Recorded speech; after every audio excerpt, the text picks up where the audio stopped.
বন্ধুরা সবাই কেমন আছো? আজকে নিয়ে এলাম নোনা ইলিশ শুটকির বড়া। পুরো ভিডিওটা দেখার জন্য অনুরোধ রইল।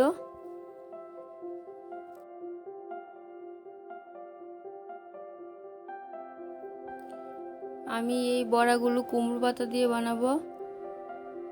এগুলি চাল কুমড়ো পাতা দিয়েও বানিয়ে খেতে পারবে। আমার কুমড়ো পাতার ভালো লাগে।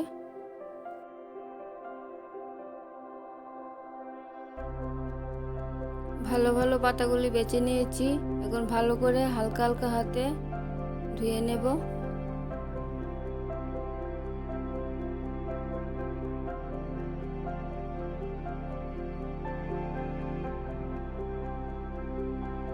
ধোয়া হয়ে গেছে। এক মিলে সবগুলি পাতা রেখেছি। একটু লবণ দিয়ে সবগুলি পাতার মধ্যে হালকা হালকা হাতে মেখে নিলাম।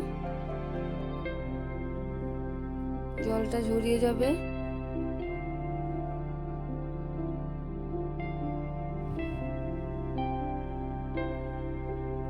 পেঁয়াজগুলি কুচা ছাড়িয়ে চিকন চিকন করে কেটে নিয়েছি।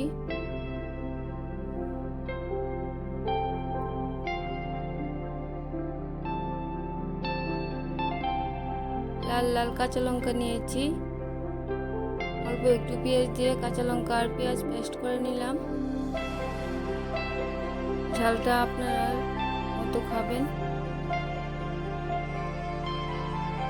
কাঁচা লঙ্কা ও পেঁয়াজের পেস্টটা পেঁয়াজে দিয়ে দিয়েছি।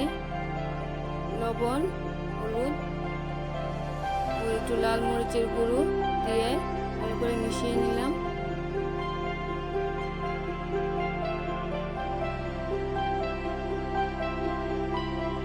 হাত দিয়ে ভালো করে মিশিয়ে নিয়েছি। এখন কুমড়ো পাতায় গিয়ে দেখি অনেকগুলো জল বেরিয়েছে। একটু হাত দিয়ে চিপে জলটা বের করে নিলাম। নোনা ইলিশ শুটকি আঁশ ছাড়িয়ে ধুয়ে নিয়েছি। পেঁয়াজের সাথে মিশিয়ে নেব। আপনারা যেরকম সাইজের বড়া বানাবেন সেরকম সাইজের শুটকি কেটে নেবেন।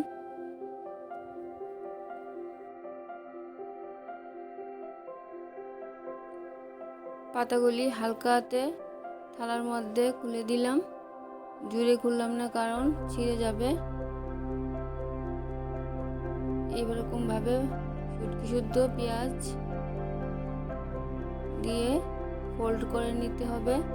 কিভাবে ফোল্ড করছি আমি একা একই করছি, ভালো করে তোমাদেরকে বুঝাতে পারবো না, তবু তোমরা দেখো।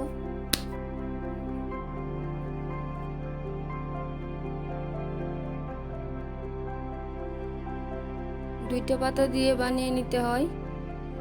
একটা ছোট ভেতরে থাকে আর একটা বড় উপরে থাকে।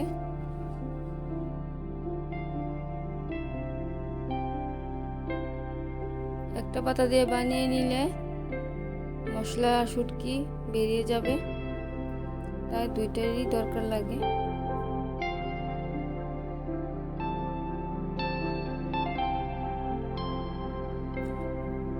আরেকটা তোমাদেরকে বানিয়ে দেখাচ্ছি। যেভাবে পারবে সেই রকম ভাবে মিলিয়ে বানাবে।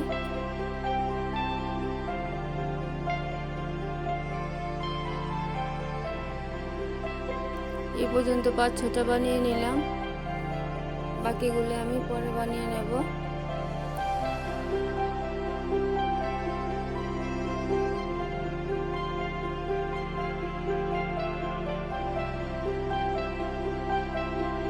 কড়াইতে তেল দিয়ে দিলাম।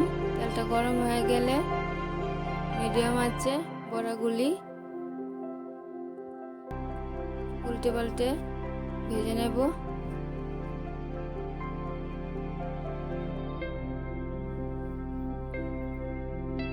রেসিপিটা ভালো লাগলে আমার চ্যানেলটাকে সাবস্ক্রাইব করে পাশে থাকবেন। লাইক কমেন্ট শেয়ার করবেন। এদিকে আমি মাংস রান্না করেছি, মটন।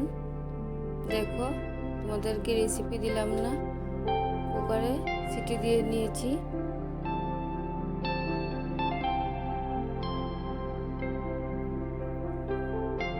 বড়াগুলি ভাজা হতে হতে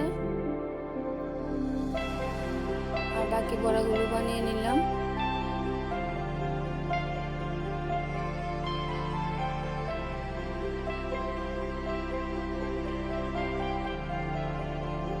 বড়াগুলি হয়ে গেছে, নামিয়ে নিলাম। দেখা হচ্ছে পরের ভিডিওতে।